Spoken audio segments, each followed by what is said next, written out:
पहली रसेंद्री, हमें पवित्र आहार करना चाहिए, अभक्ष भोजन का त्याग करना चाहिए। प्याज, लहसुन, मांस, मछली, अंडा, ये सब चीज़ों का त्याग करना चाहिए।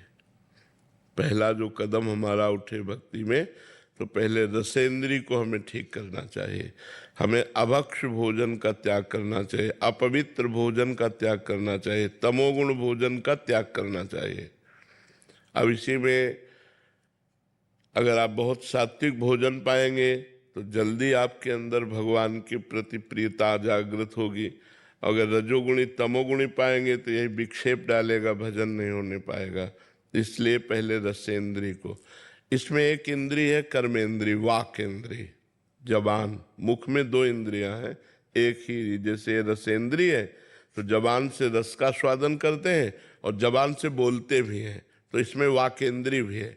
तो हमें वाकेंद्री को संभालना है कि कठोर किसी के प्रति वचन, गाली, हृदय में दुखने वाले वचन, असत्य झूठ वचन, हमको इनसे बचना है। रसेंद्री भोजन पवित्र और वाकेंद्री वाणी पवित्र।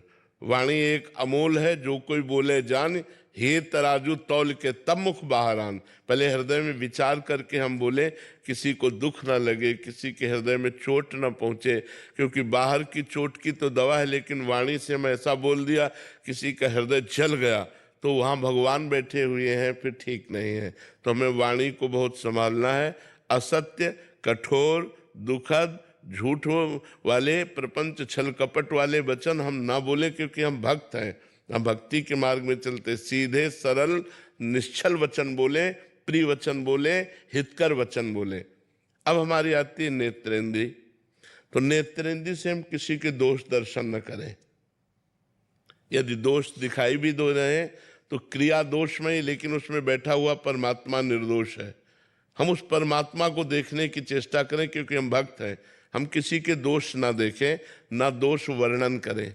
दोष वर्णन करने से निंदा हो जाती है, दोष देखने से हमारा हृदय अपवित्र हो जाता है।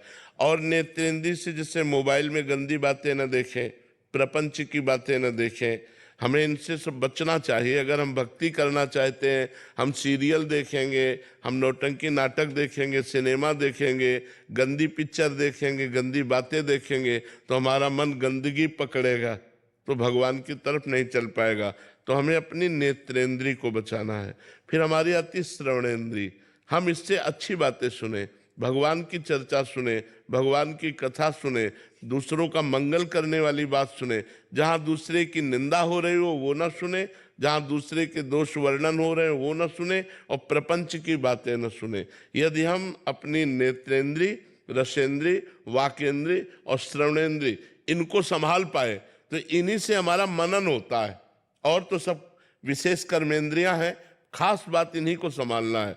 अगर हम इनको संभाल लिया, चार को, रसेंद्री, वाकेंद्री, नेत्रेंद्री और श्रवणेंद्री, तो हमारा सुमिरन चलने लगेगा।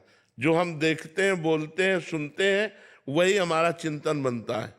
तो हम अगर देखना, सुनना और बोलना, ये तीनों हम भागवती कर ले और रसेंद्री से भोजन भगवान को भोग लगाकर पवित्र पावे, तो हमारी प्रथम भक्ति की सीढ़ी बहुत जोर से चढ़ जाएंगे हम। जब हम प्रथम भक्ति की सीढ़ी चढ़ जाएंगे तो आगे सीढ़ी अपने आप दिखाई देने लगती है।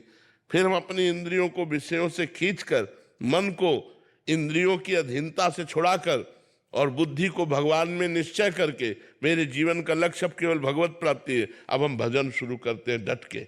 और जब भजन शुरू करते हैं तो आगे की सीढ़ी खुद दिखाई दे, वो प्रतिपल अध्यात्म उन्नति को प्राप्त होता रहता है। मूल नींव ठीक हो तो पूरी बिल्डिंग ठीक हो जाती है। तो नींव यही है, रसेंद्री, वाकेंद्री, नेत्रेंद्री और श्रवणेंद्री।